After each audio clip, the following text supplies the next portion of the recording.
नमस्कार, वेध न्यूज मध्ये मी आपलं स्वागत करतो।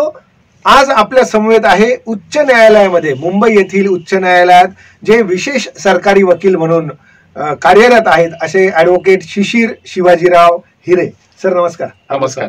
नमस्कार। ॲडव्होकेट शिशिर शिवाजीराव हिरे यांचा जन्म मालेगाव मध्ये झालेला आहे आणि सार्थ अभिमान वाटतो की प्राथमिक शिक्षण ते BSc पर्यंत मालेगाव सारख्या छोट्या तालुक्यात शिक्षण घेऊन पुढे मुंबईत म्हणजे आपल्या या महाराष्ट्राच्या राजधानीत ते प्रॅक्टिस करताय आणि प्रॅक्टिस करत असताना त्यांचे अनुभव आता त्यांच्याच वाणीतून आपण जाणून घेणार आहोत।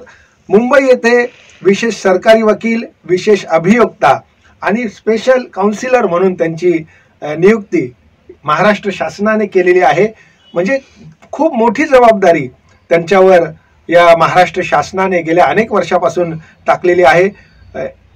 इतिहासात जर जायचं झालं तर शिवाजीराव केवळ हिरे, डॉक्टर शिवाजीराव केवळ हिरे यांचे चिरंजीव आणि केवळ हिरे जे कर्मवीर भाऊसाहेब हिरे यांचे बंधू म्हणजे शिशिर हिरे हे हिरे परिवाराचे नातू म्हणजे कर्मवीर भाऊसाहेब हिरे यांची ओळख करून देणं गरजेची वाटत नाही, कारण नाशिकचा इतिहास पुष्पाताई हिरे असतील, प्रशांत हिरे असतील, या घराण्याचा इतिहास या नाशिकला शिक्षण क्षेत्राची जी काही वाटचाल सुरू झाली या कुटुंबाकडून झाली।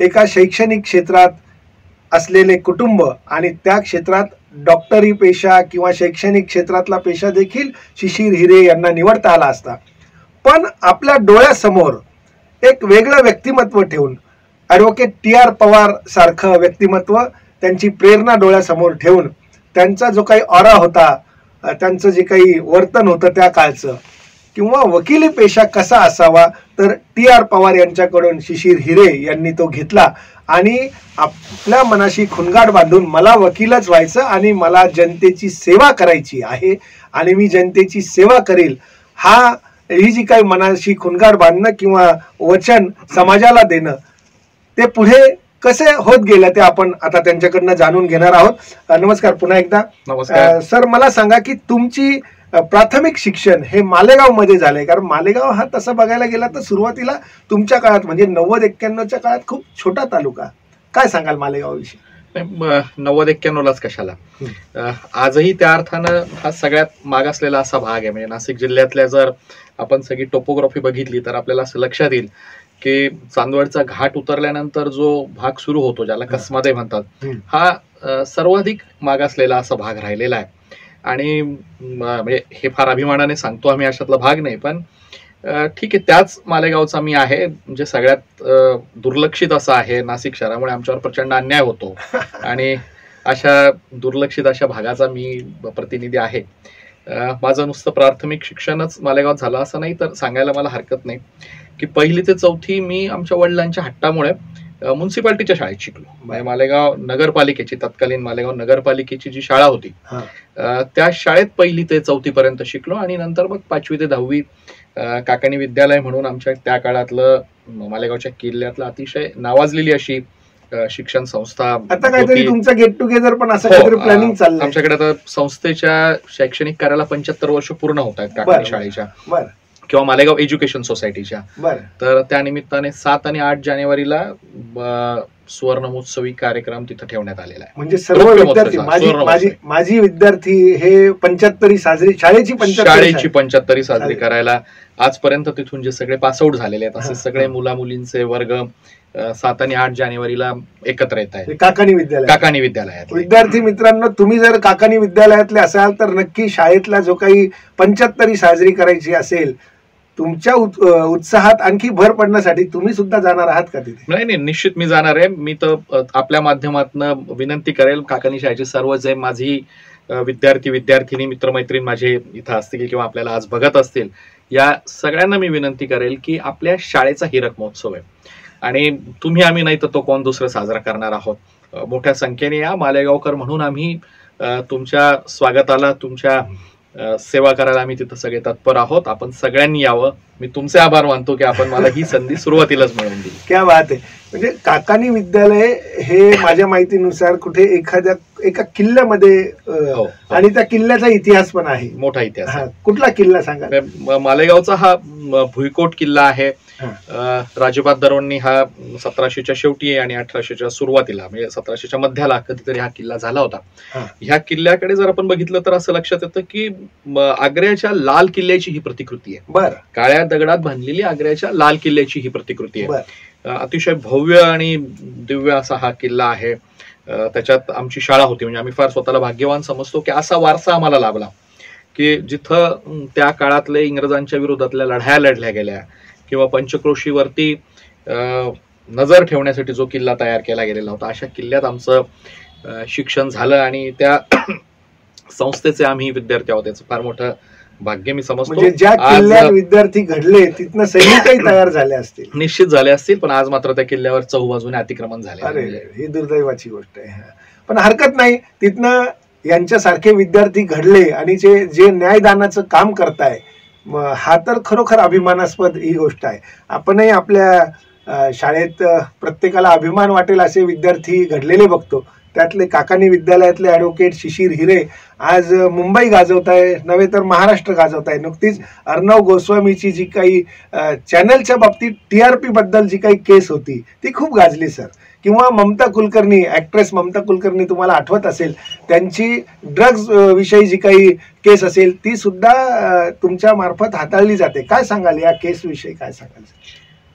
ड्रग्स कडे जर आपण आज बघितलं तर खऱ्या अर्थानं मला असं लक्षात येतं की हे एक असं आयुध आज आता समाज विघातक शक्तींच्या हातात आलेलं आहे की पैशासाठी ते समाजाचं सगळं फॅब्रिक, ज्याला आपण आमच्या मालेगावच्या भाषेत तानाबाना म्हणू शकू, तर ते सगळं फॅब्रिक तोडायला घातलेलं आहे. म्हणजे आज ड्रग्स पासून कोणाचेही मुलं मुली सेफ राहिलेले नाहीये. म्हणजे ज्या पद्धतीनं समाजातला अतिशय खालचा घटक, म्हणजे जो कदाचित झोपडपट्टीत राहत असेल असा वर्ग किंवा मुंबईच्या एखाद्या स्काय स्क्रॅपरमध्ये 55व्या-56व्या मजल्यावरती राहत असेल अशा फिल्म ऍक्टरचा, ऍक्ट्रेसचा मुलगाही ह्या धोक्यापासून लांब राहिलेला नाहीये.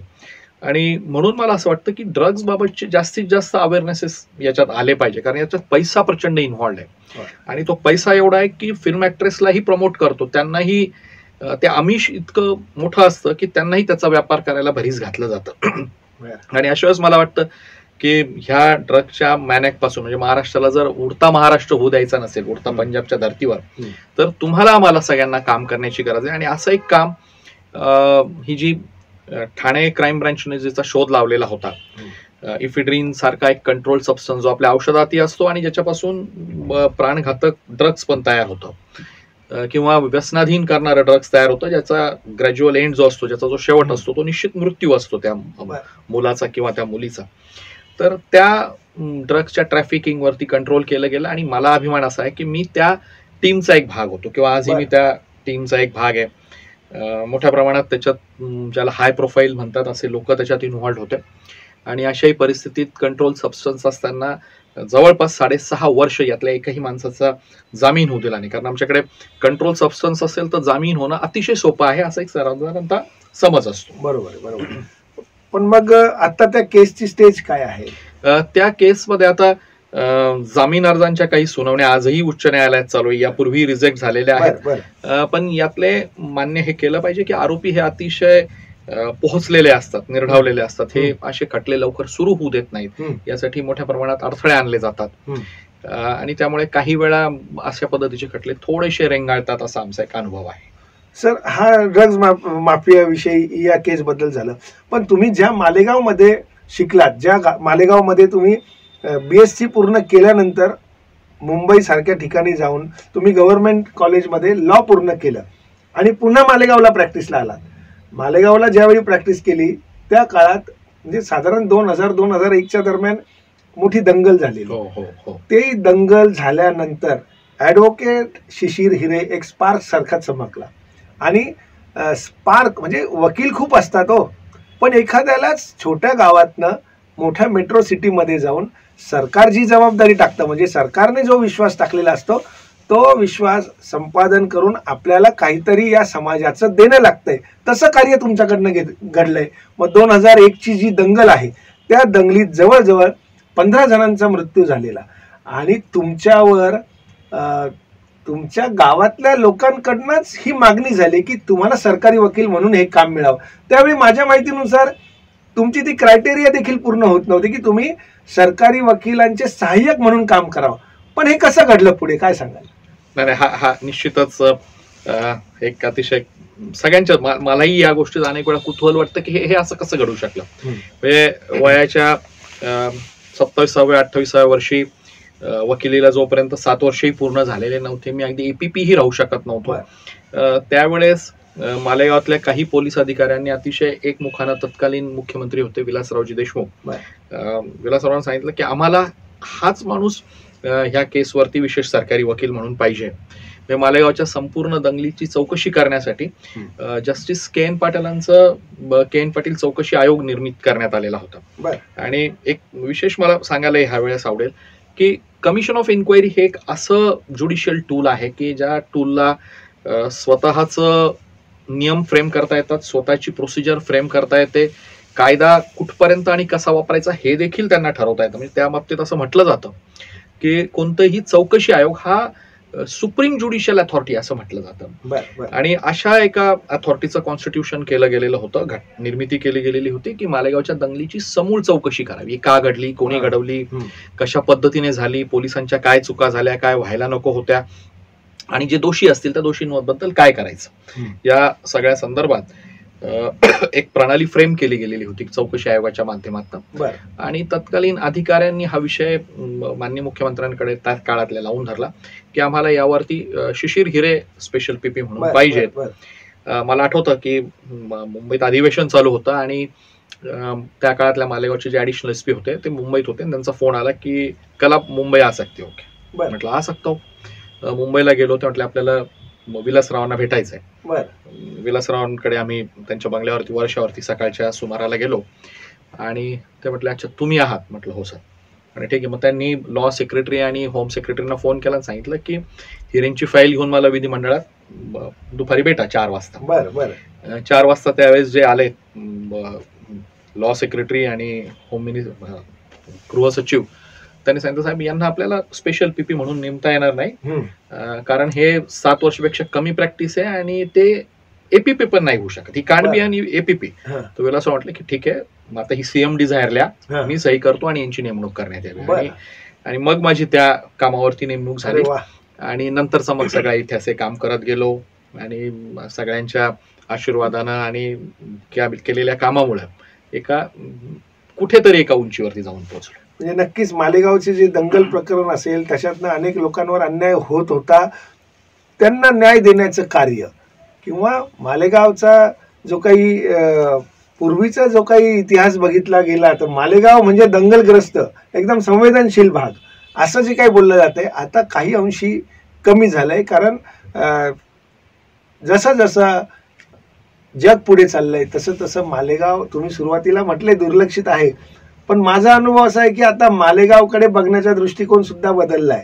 मालेगावमध्ये कुणाचंही सरकार येवो मंत्री असतोच. मग दादा भुसेंच्या माध्यमातून आता मागच्या वेळी पण मंत्री राहून गेले आणि आता सुद्धा ते तर नाशिक जिल्ह्याचे पालकमंत्री, म्हणजे आता दुर्लक्षित नाही, आता लक्षवेधी झालंय मालेगाव. आम्ही त्या बाबतीत मात्र भाग्यवान आहोत आणि मालेगावात खरंच मालेगावकर समजदार झालेत. 2 ब्लास्ट नंतर देखील मालेगावात दंगा झाला नाही, हीच खूप मोठी गोष्ट आहे. नक्कीच नक्कीच. म्हणजे मालेगावच्या दंगलीबरोबर मला धुळ्याची दंगल देखील आठवते. म्हणजे दंगल स्पेशल वकील जर म्हटलं तर ऍडव्होकेट शिशिर हिरेंकडे बघितलं जातं, अशी चर्चा मालेगावमध्ये नेहमीच होते. धुळ्याच्या दंगलीविषयी काय सांगाल?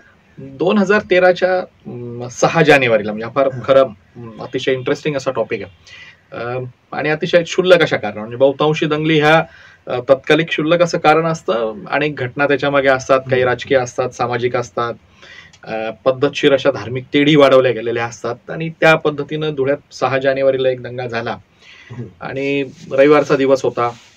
तर त्या दंगलीमध्ये साधारणतः 293 राऊंड फायर झाले होते 97 मिनिटाच्या कालावधीत. म्हणजे मी जो त्याचा सगळा आकडेवारीचा अंदाज घेतला तर स्टॅटिस्टिक्स माझ्या असं लक्षात आलं की साधारणतः 1.5 मिनिटाला 3 राऊंड फायर झालेले आहेत. आणि जसं आपण आता म्हटलात की दंगल म्हटली की शिशिर हिरे, त्याहीपेक्षा मी असं सांगेल की जिथं जिथं पोलिसांवरती बालंट येणार आहे तिथं मी पोलिसांवर येऊ नये म्हणून काम करावं म्हणून मी अशा पद्धतीचं माझं साधारणतः कामाचं एक स्वरूप असतं. हा आणि पोलिसांचा रोल म्हणजे त्या परिस्थितीत पोलिसांनी केलेली कार्यवाही, त्यांनी केलेली कृती ही जस्टिफाईड आहे हा हे दाखवून देण्याची जबाबदारी कदाचित माझ्यावर येते. आणि ती जबाबदारी मला स्वतःलाही घ्यावीशी वाटते नाही, बर बर बर की कारण पोलीस हा समाजातला असा एक घटक आहे, तो रस्त्यावर असतो तरीही जास्त दुर्लक्षित असतो असं मला नेहमी वाटतं. बर, म्हणजे बर. पोलिसांना हे नेहमी शिकवलं जातं की इन्व्हेस्टिगेशन कसं करा, तपास कसा चांगला करा, हा आरोपीला शिक्षा होईल कशी याच्यासाठी काम करा, हे पोलिसांना नेहमी शिकवलं जातं. आणि ते गरजेचं पण आहे की पोलिसांना हे सगळं शिकवणं गरजेचं आहे. पण पोलिसांना हे कधीच कोणी सांगत नाही की बाबा रे तुझ्यावर बालांटी यायला लागलं, तुझ्यावर आरोप व्हायला लागले, तर तुला काय करायचं, हे त्याला कधी कोणी समजवत बर नाही. बर आणि हे समजवण्याची जबाबदारी किंवा यासाठी काम करायची जबाबदारी मला वाटतं विधी क्षेत्रातल्या आमच्यासारख्या काही लोकांची आहे. बर आणि त्यातली मी माझा जो काही खारीचा वाटा आहे तो हा. उचलण्याचा मी प्रयत्न करतो. बर क्या बात आहे. म्हणजे पोलीस किती दुर्लक्षित आहे आणि त्यांना देखील न्याय हवा असतो आणि तो न्याय देण्याचं कार्य ॲडव्होकेट शिशिर हिरे हे करत आलेले आहे. आपण ही चर्चा अशीच पुढे चालू ठेवणार आहोत, पण एका विश्रांतीनंतर. ब्रेक नंतर पुन्हा एकदा मी स्वागत करतो सर्वांचं. सर आपलं देखील स्वागत. चर्चा पुढे नेत असताना केवळ ड्रग्ज विषयी किंवा पोलिसांविषयी कार्य नाही तर प्रशासकीय अधिकाऱ्यांवर देखील खूप त्यांच्यावर संकट येतात आणि त्यांच्या केसेस हाताळण्याचं काम स्वतः शिशिर हिरे साहेब करतात. ठाणे महापालिकेत देखील एक केस अशीच झालेली की एका महिला अधिकाऱ्याचे बोट छाटले गेलेले. त्या केसविषयी काय सांगाल सर?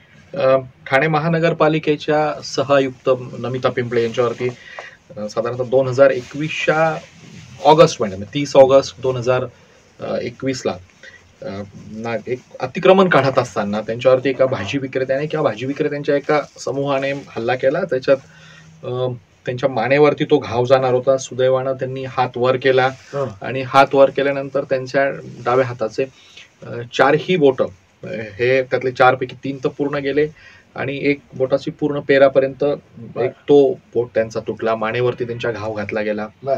त्यांचा जो संरक्षक होता, बॉडीगार्ड होता पोलीस खात्याने दिलेला, त्याच्यावरही हल्ला झाला. त्याचेही बोट छाटले गेले.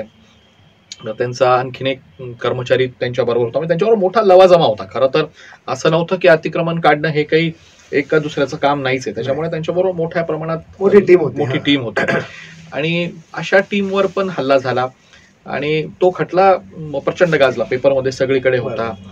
महाराष्ट्रातल्या सगळ्या शासकीय कर्मचाऱ्यांनी बंद पाळला. मोठे लोकप्रतिनिधी त्या अधिकाऱ्यांना भेटायला हॉस्पिटलला गेले. तेव्हाचे मुख्यमंत्री असतील किंवा आत्ताचे मुख्यमंत्री असतील, दोघंही. तुमची माहिती अतिशय बरोबर आहे. ठाण्यातला असल्यामुळे संपूर्ण महाराष्ट्राचं लक्ष त्यावरती होतं. तत्कालीन मुख्यमंत्री होते, उद्धव ठाकरे असतील किंवा एकनाथजी शिंदे साहेब होते, देवेंद्र फडणवीस होते, राज ठाकरे साहेब होते. म्हणजे आपण नाव घ्या आणि ते सगळेच राजकीय त्या अधिकाऱ्याला किमान त्यांनी जे काही कर्तव्य जे काही पार पाडलं ते कर्तव्य पार पाडत असताना जो काही त्यांच्यावर आघात झाला, पण निदान ही सर्व मंडळी त्यांना जाऊन भेटल्यानंतर काहीसं बरं वाटलं असेल की नाही आपल्या पाठीशी शासन आहे. आणि ती केस तुमच्यासारखे वकील जर हाताळतायत म्हटल्यानंतर त्यांना नक्कीच न्याय मिळण्याच्या याच्यात असेल. नाही, निश्चितच. म्हणजे मला वाटतं की याचा सगळ्यात चांगला उपयोग असा झाला असेल की अधिकाऱ्यांचं एक मनोधैर्य निश्चित वाढलं असणार की आपल्यावरती अन्याय होत असेल किंवा आपल्यावर व्यक्तिगत स्वरूपाचे हल्ले होत असतील तर शासन आणि प्रशासन ह्या दोन्ही गोष्टी आमच्या पाठीशी उभ्या आहेत. हा एक त्यातला मला वाटतं एक चांगला मेसेज होता. आणि ज्यावेळेस आमच्या सारख्यांची संमती घेऊन विशेष सरकारी वकील म्हणून नेमणूक केली जाते त्याही वेळेस शासन हे दाखवतं की आम्ही असे कोणतेही हल्ले टॉलरेट करणार नाही, कोणतेही हल्ले आम्ही सहन करून घेणार नाही असं शासन दाखवत असं मला वाटतं. सर, अनिल देशमुख आणि परमवीर सिंग ही केस देखील खूप गाजलेली आहे. त्या केसचं पण तुम्ही बराच म्हणजे ती सांभाळली किंवा ते काम करतायत, काय सांगाल? आजकाल सगळेच खोक्याच्या भाषेत बोलतायत त्यामुळे ही त्या काळातली 100 खोक्याची केस होती असं म्हणायला हरकत नाही. कारण पेपर्सला त्याच पद्धतीच्या बातम्या होत्या आणि ह्या सगळ्या आरोप प्रत्यारोपाबाबत सत्यांश शोधण्यासाठी तत्कालीन शासनानं एक स्वतःचा एक म्हणजे इंडिपेंडंट असा आयोग नेमला.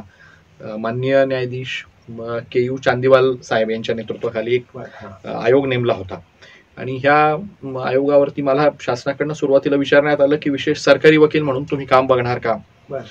ह्या आयोगाच्या टर्म्स अँड कंडिशन्स हे सगळं पाहिल्यानंतर मग मी ह्या मताला आलो की यात शोधायचं काय. मुंबईचे एक उच्च पदस्थ अधिकारी तत्कालीन गृहमंत्र्यांवर आरोप करतायत की तुम्ही माझ्याकडे एवढे पैसे मागितले होते किंवा त्या पद्धतीचा तो लेटर बॉम्ब होता. आणि यात काम करण्यापेक्षा मी म्हटलं की याच्यात काम नाही केलेलं बरं, कारण फार त्यातले जे सत्यांशाचा जर भाग असेल तर तो वेगळाच असेल असं लक्षात आल्यानंतर मी सांगितलं मी याच्यात काम करणार नाहीये. पण काही दिवसांनी मला न्याय यंत्रणेकडनंच विचारणा झाली की तुम्ही यावर विशेष सरकारी वकील म्हणून येत नाही इतपत तर ठीक आहे, पण न्याय यंत्रणेचे वकील म्हणून काम कराल का. आणि मला वाटतं तो माझ्या दृष्टीनं माझ्या आयुष्यातला सर्वाधिक भाग्याचा क्षण होता ज्यावेळेस न्याय यंत्रणेने विचारलं की तुम्ही आमचे वकील म्हणून काम करणार का. आणि मग मी त्या कामात कमिशनचा वकील म्हणजे मान्य न्यायमूर्तींचा वकील म्हणून मी काम करायची संमती दिली आणि मला तिथं ते काम करायला मिळालं. कोण म्हणतंय मालेगाव दुर्लक्षित आहे. मालेगाव हे लक्षवेधीच आहे. हे ॲडव्होकेट शिशिर हिरे यांच्या माध्यमातून संपूर्ण या न्याय व्यवस्थेत दिसून आलंय. मी सुरुवातीलाच म्हटलं की एखादा हिरा चमकतो त्यातला हा हिरा मग ॲडव्होकेट शिशिर हिरेंच्या माध्यमातून असे अनेक हिरे नंतर घडत गेले. आपण न्याय व्यवस्थेत काम करत असताना त्यांचे हे अनुभव जाणून घेतले, पण त्यांनी सामाजिक चळवळीत देखील आपलं खूप कार्य मोठं उभं केलंय. मग ते ज्या घरात जन्मले निमगाव येथील एका छोट्या वाड्यात, माझ्या मते पाचवाडा म्हणतात त्याला, आमच्या परिवाराला पाचीवाडा म्हटलं जातं. पाचीवाड्यामध्ये त्यांचा जो काही जन्म झालाय त्या पाचीवाड्यात आता जसं जसं कुटुंब मोठं होत गेलं व्यवस्थेनुसार जो तो ज्याच्या त्याच्या कर्तव्य पार पडण्यासाठी मेट्रो सिटीमध्ये जातात. जसे शिशिर हिरे मुंबईत आहे, पण त्या पाचीवाड्याचं जे काही स्थान आहे, जे बलस्थान आहे ते अजूनही बळकट आहे. त्याचं कारण असं की यांनी मुलींसाठी अभ्यासिका आणि वाचनालय पाचीवाड्यामध्ये सुरू केली आणि ती सुरू करत असताना एक वेगळं ध्येय मनाशी बाळगलं की तिथे विद्यार्थी घडले पाहिजे. महात्मा ज्योतिबा फुले आणि सावित्रीबाई फुलेंनी जसे आज दगडूशेठ मुंबईचं जे काही दगडूशेठ हलवाई गणपती मंदिर आहे त्याच्या समोर भिडेवाड्यात शाळा सुरू ही फार पूर्वी केली होती, तसं वाचनालय आज निमगाव मालेगाव तालुक्यातील निमगाव गावी छोटशी अभ्यासिका सुरू केली. पण तिचा रथ कसा ओढला जातोय किंवा तिथलं यश सांगा आपण.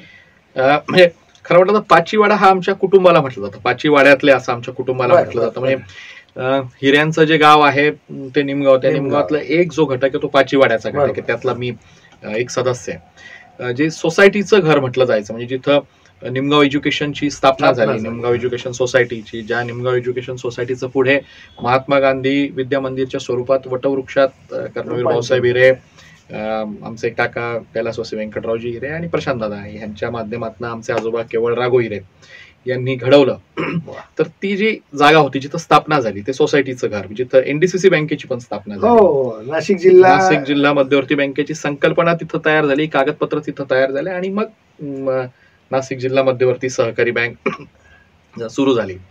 तर ती जी जागा होती ती वारशाने माझ्या वडिलांकडे आली आणि मग त्या घराचं काय करायचं असं अनेक वेळा चर्चा होत होती. त्यावेळेस असं लक्षात आलं की खेड्यात आता स्पर्धा परीक्षेचं लोन पसरलंय, मुलांना स्पर्धा परीक्षेला बसायचं आहे, पण स्पर्धा परीक्षेला बसण्यासाठी असलेले जे काही सामुग्री लागते, पुस्तकं लागतात, बसायला जागा लागतात, या सगळ्या गोष्टी कमी पडतायत ग्रामीण भागात.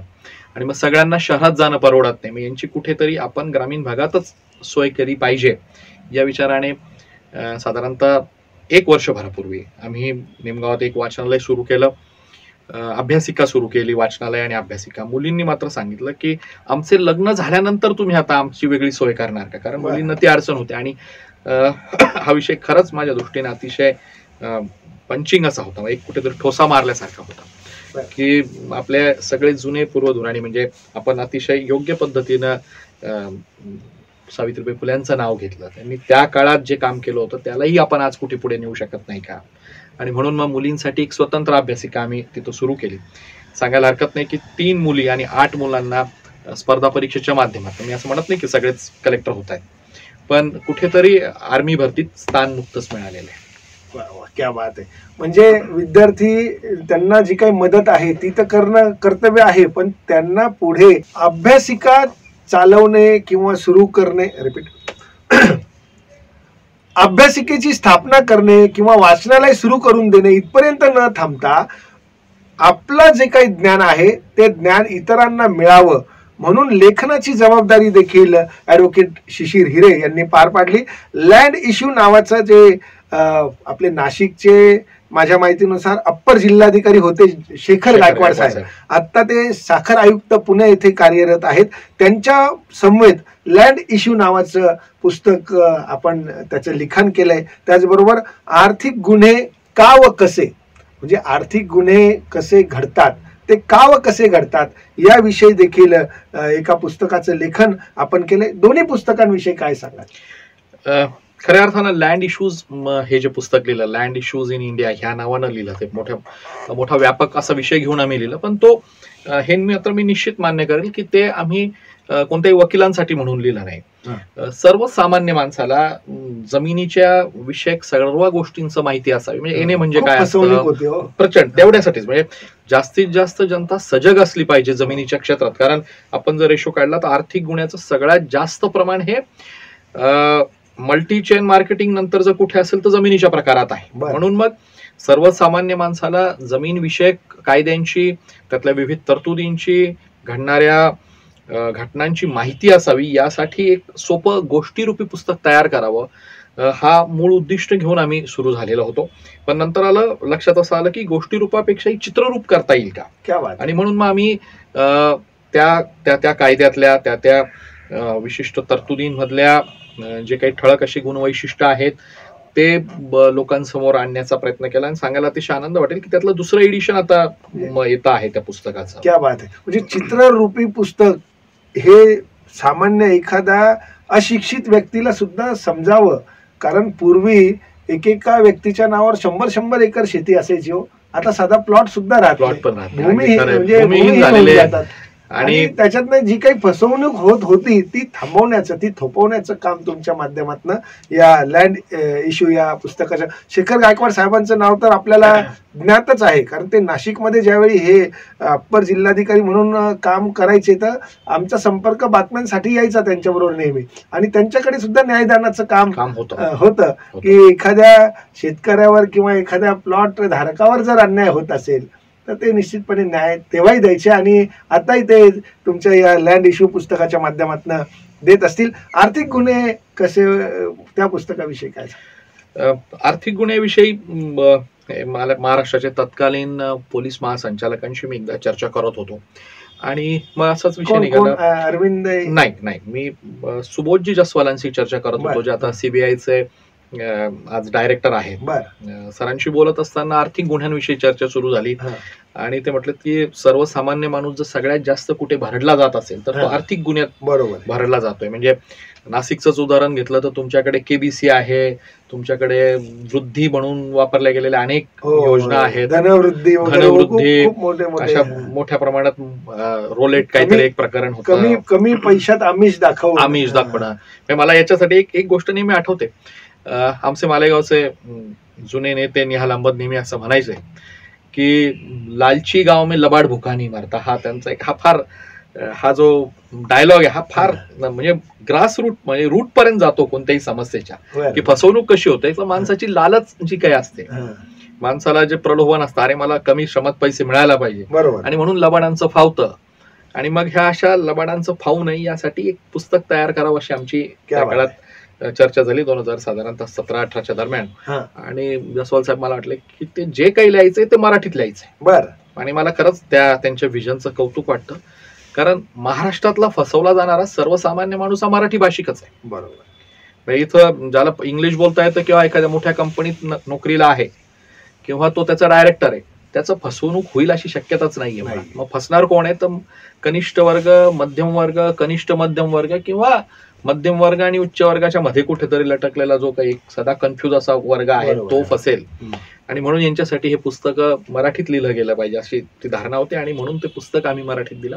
अनेक उदाहरणं त्याच्यात दिलेले आहेत. पॉन्झी स्कीम्स म्हणजे काय, कशा पद्धतीने सुरू होतात, त्याबद्दल तुम्ही म्हटलंय की अनंत कल्पना आहेत. म्हणजे माणसाची दृष्टी जिथपर्यंत जाणार नाही त्याच्याही पुढे जाऊन गुन्हेगारांच्या आयडिया असतात की कसं फसवायचं, आणि त्या पद्धतीनं ते फसवले जातात.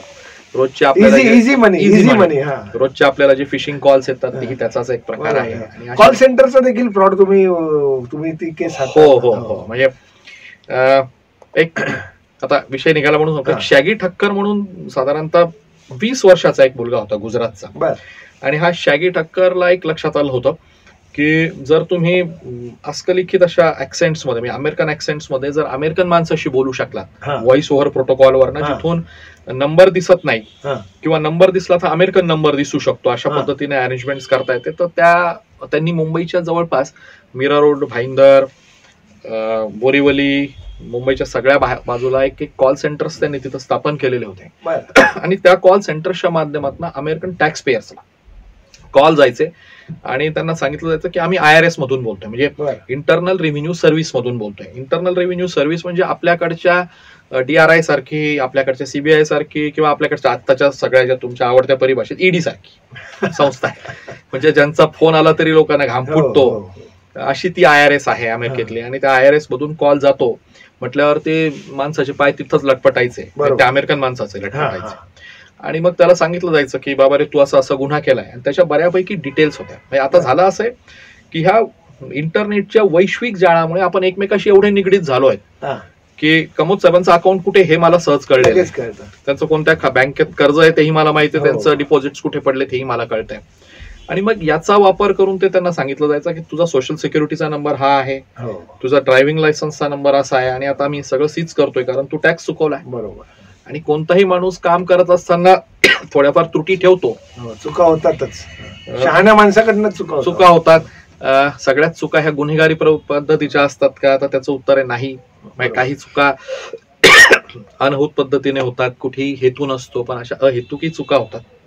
यांचा वापर करून धमकी दिली जायची की तुम्हाला आता अटक होणार आहे, तुमचं सोशल सिक्युरिटी सीज होणार आहे, तुमचे पासपोर्ट जप्त होणार आहेत, किंवा तुमचं ड्रायव्हिंग लायसन्स कॅन्सल होणार आहे. आणि मग ते लोक म्हणायचे आपण आता एक कॉम्प्रोमाइज करूया, सेटलमेंटचा प्रस्ताव दिला जायचा. त्याच्यात एक डायलर आणि क्लोजर नावाचा एक प्रकार होता. डायलर म्हणजे जो फोन करायचा, फोनवरनं बोलणं सुरू करायचा आणि धमकी देऊन त्या माणसाला एका स्टेज पर्यंत आणून ठेवायचा की जो जिथं म्हणायचा की चल बाबा रे मी आता कॉम्प्रोमाइज करतो, आणि मग तो त्याच्या क्लोजरकडे हस्तांतरित करायचा. क्लोजर हा फोनवरती वरिष्ठ अधिकारी असायचा, कॉल सेंटरमध्ये त्याच्याच शेजारी बसलेला माणूस असायचा. आणि मग तो सांगायचा की ठीक आहे तू एवढे पैसे आम्हाला दे. मग पैसे कसे द्यायचे, तर मग ते iTunes विकत घ्यायला लावायचे, अमेरिकेतले गिफ्ट कार्ड विकत घ्यायला लावायचे, आणि ते स्क्रॅच करून ते पैसे कुठेतरी हवाल्याने तिकडे ट्रान्सफर व्हायचे, चीनमध्ये जायचे बेसिकली ते पैसे. आणि मग चीनमधून भारतात ते पैसे यायचे, किंवा चीनमध्ये भारतीय व्यापारी जे काही गोष्टी विकत घेत असतील त्याचे पेमेंट त्याच्या आधारावर केले जायचे. म्हणजे फ्रॉडचे किती प्रकार आहे. म्हणजे मी एक उदाहरण सांगतो, काल परवाचीच गोष्ट. एका माझ्या मित्राचं अकाउंट हँडलिंग थोडंसं त्या दिवशी ट्रान्झॅक्शन जास्त झाले, आणि ट्रान्झॅक्शन जास्त झाल्यानंतर त्याला संध्याकाळी कॉल आला की तुम्हाला स्टेट बँकेचं अकाउंट बंद करायचंय का. असं तर कोणी विचारत नाही हो, अकाउंट बंद करायचं आहे का, आणि ते स्टेट बँक ऑफ इंडिया. म्हणजे त्या अकाउंटवर या फ्रॉड लोकांचं कसं बारकाईने लक्ष असेल. नंतर त्या मित्रांनी समोरचा तो नंबर वगैरे तो पोलीस डिपार्टमेंटला दिले. आता बघूयात पुढे काय होईल. पण असे अनेक किस्से आहेत की सहज फ्रॉड होऊ शकतात.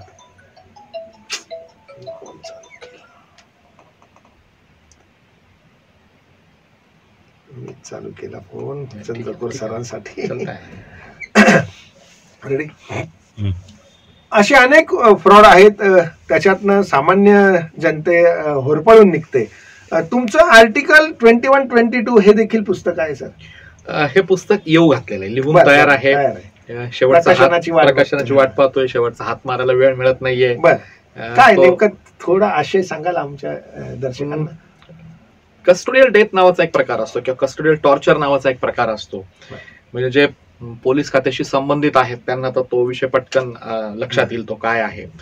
पण अशा पद्धतीने मानवी हक्काची एक मोठी पायमल्ली होत असते, आणि ही मानवी हक्काची पायमल्ली सर्वसाधारणतः प्रशासनाकडनं होते. त्याच्यात पोलीस असतात, ऍडमिनिस्ट्रेशन असतं, अशी पायमल्ली होते. आणि ज्या समाजात अशा पद्धतीच्या पायमल्ली झालेल्या आहेत त्या समाजाचा नैतिक दर्जा हा निश्चित घसरलेला आहे असं म्हणावं असं वाटतं. आणि मग हा असं होऊ नये, हा दर्जा अशा पद्धतीने घसरू नये म्हणून ह्या सगळ्या यंत्रणेना सजग करण्यासाठी आणि सामान्य नागरिकांनाही माहिती असलं पाहिजे की माझे काय हक्क आहेत, मला घटनेने काय हक्क दिलेले आहेत, आणि हे हक्क त्याला मिळवून देण्यासाठी किंवा त्याचे हक्क जे आहेत ते त्याची जाणीव करून देण्यासाठी या पुस्तकाचा घाट मी घातलेला आहे. ते पुस्तक लिहिलं जात आहे. लवकरच आपल्याला आपले हक्क काय आहे हे आर्टिकल 21-22 च्या माध्यमातून ॲडव्होकेट शिशिर हिरे लिखित आर्टिकल 21-22 या पुस्तकाच्या माध्यमातून आपले हक्क काय आहे याची माहिती आपल्याला नक्की मिळेल. या पुस्तक प्रकाशनासाठी मी शुभेच्छा देतो सर. नक्की. एक गोष्ट मात्र सांगेल की हे हक्क घटनेत निश्चित लिहिलेले आहेत, पण त्यानंतर त्याचा जो लॉ डेव्हलप झालेला आहे, म्हणजे सुप्रीम कोर्टाचे वेगवेगळ्या उच्च न्यायालयांचे जे निवाडे आहेत त्या निवाड्यांचा उहापोह मी ह्या म्हणजे सोप्या भाषेत जनतेपर्यंत पोहोचवण्याचं कार्य तुमच्या माध्यमातून होईल. केवळ लेखन किंवा एका अभ्यासिकेचे निर्माते किंवा काकानी विद्यालयाचे माजी विद्यार्थी किंवा हिरे कुटुंबियातलं एक व्यक्तिमत्व ही ओळख तर आपल्या या मुलाखतीतनं ॲडव्होकेट शिशिर हिरे यांची झाली आहे. ड्रग माफियाचे वकील, सरकारी वकील म्हणून कार्य किंवा एक दंगल स्पेशल म्हणून वकील म्हणून त्यांचं कार्य, पण एक वेगळी ओळख जाता जाता तुम्हाला करून देतो. ते इंडियाज मनी माफिया सीझन 2 ही जर सिरीज तुम्ही बघितली असेल तर त्या सिरीजमध्ये स्वतः त्यांनी काम केलेलं आहे. म्हणजे एक सेलिब्रिटी म्हणून, एक कलाकार म्हणून देखील इंडियाज मनी माफिया तुम्ही बघा. हवं तर सीझन 2 चा पार्ट 1 हा नक्की बघा आणि त्याच्यातनं नेमका संदेश काय दिला या इंडियाज मनी माफियाच्या माध्यमातून. इंडियाज मनी माफिया सीझन 2 पार्ट 1 जो आहे तो डिस्कवरी प्लस या प्लॅटफॉर्म वरती आहे. आणि त्यात मी मगाशी ज्या कॉल सेंटर घोटाळ्याचा उल्लेख केलेला होता, शाही ठक्करचा जो उल्लेख केला होता, त्या संदर्भातली सगळं चित्रीकरण करण्यात आलं आणि त्या माध्यमातून परकीय नागरिकांना, म्हणजे बेसिकली अमेरिका आणि कॅनडात हा मोठ्या प्रमाणात फ्रॉड झालेला होता, त्या लोकांना अवेअरनेस यावा एवढ्यासाठी याचा शूट केला गेलेला होता. साधारणतः 3 महिन्याच्या कालावधीत 6,000 करोड रुपये ह्या 2 देशांमधून, म्हणजे ज्यांना आपण सर्वाधिक प्रगत देश म्हणतो, या देशातून खंडणीच्या स्वरूपात एक्स्ट्रॅक्ट केले गेलेले होते. आणि सांगायला हरकत नाही की हा जो कोणी शॅगी ठक्कर होता हा सगळ्या चांगल्या गोष्टींबाबत ऑब्सेस होता, त्याला सगळ्या चांगल्या गोष्टी हव्या असायच्या.